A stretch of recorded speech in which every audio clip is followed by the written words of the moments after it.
اللہ تعالیٰ نے انسان کے اندر دو مزاج رکھے ہیں. ایک مزاج روحانی ہے اور ایک مزاج مادی ہے.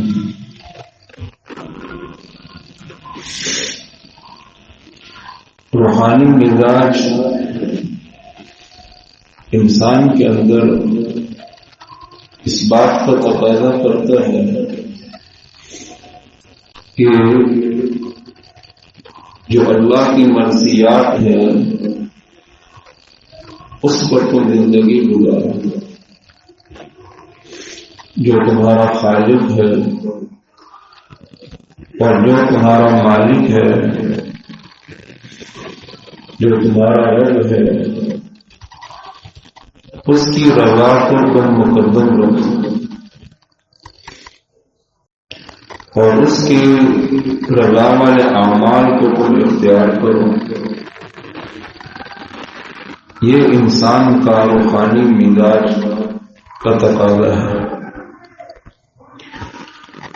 اور یہی انسان کا فطرتی مزاج ہے. اللہ نے انسان کی فطرت کے اندر یہ چیز رکھی ہے. ایک جنگل کے اندر بھی انسان ہے جس کے پاس کوئی نبی نہیں گیا اور جس کے پاس کوئی روحانی تعلیم نہیں ہے،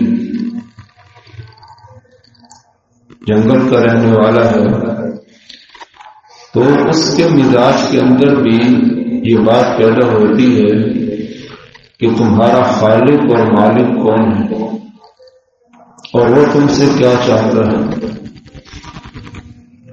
کیونکہ یہ چیز اللہ نے انسان کی فطرت کے اندر رکھی ہے. فطرت اللہ التی فطر الناس علیہا. اللہ تعالیٰ نے اسی فطرت پر انسانوں کو پیدا کیا ہے. اور دوسرا مزاج ہے انسان کا مادی مزاج. مادی مزاج کا تقاضا یہ ہے کہ تم صرف اپنے نفس اور خواہشات کو دیکھ کے چلو. جو دنیا میں چل رہا ہے اس کو دیکھ کے چلو. جو خواہشات کا تقاضا ہے اس کو دیکھ کے چلو اور جس پر لوگ راضی ہو اس کو دیکھ کے چلو. یہ انسان کا مادی مزاج ہے اور اس مادی مزاج پر ہی ساری دنیا کا کفر چل رہا ہے. ساری دنیا کا کفر چل رہا ہے. علماء فرماتے ہیں کہ اللہ تعالیٰ نے انسان کے اندر فطرت سلیمہ رکھی ہے. اس فطرت کے تحت میں جب ایک انسان کو فطرتی ماحول ملتا ہے، ایمان کا ماحول،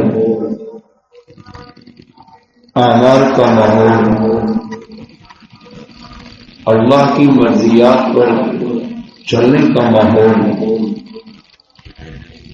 یہ ماحول جب انسان کو ملتا ہے تو فطرت سلیمہ خود بخود اس کی طرف متوجہ ہو جاتی ہے. اس لیے اسلام کو بھی دین فطرت کہتے ہیں. اسلام دین فطرت ہے. اس کے جتنے بھی احکام ہیں یہ انسانی فطرت کا تقاضا ہے. تو جب وہ اس ماحول میں انسان آ جاتا ہے تو اس کا اس روحانی مزاج کے اوپر چلنا آسان ہو جاتا ہے. جو روحانی مزاج ہے وہی ماحول اس کو میسر آ رہا ہے، لہذا اس پر دین پر چلنا آسان ہو جاتا ہے. جب تک کہ اس کی طبیعت کے اندر فطرت سلیمہ کا غلبہ ہو، فطرت سلیمہ کا غلبہ ہو تو وہ خود بخود اس کی طرف چلنا شروع کر دیتا ہے. اس کو صرف ایک دیا سلائی کی ضرورت ہوتی ہے، ایک ماحول کی ضرورت ہوتی ہے، اور ایک رہبر کی ضرورت ہوتی ہے، اور وہ انسان اس پر چلنا شروع ہو جاتا ہے۔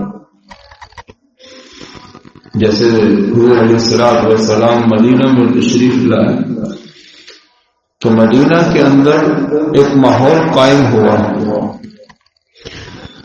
انصار مسلمان ہوئے، مہاجرین ہجرت کر کر مدینہ آئے، تو اس ماحول کے اندر ان کو نماز پڑھنے میں کوئی مشکل نہیں پیش آئی۔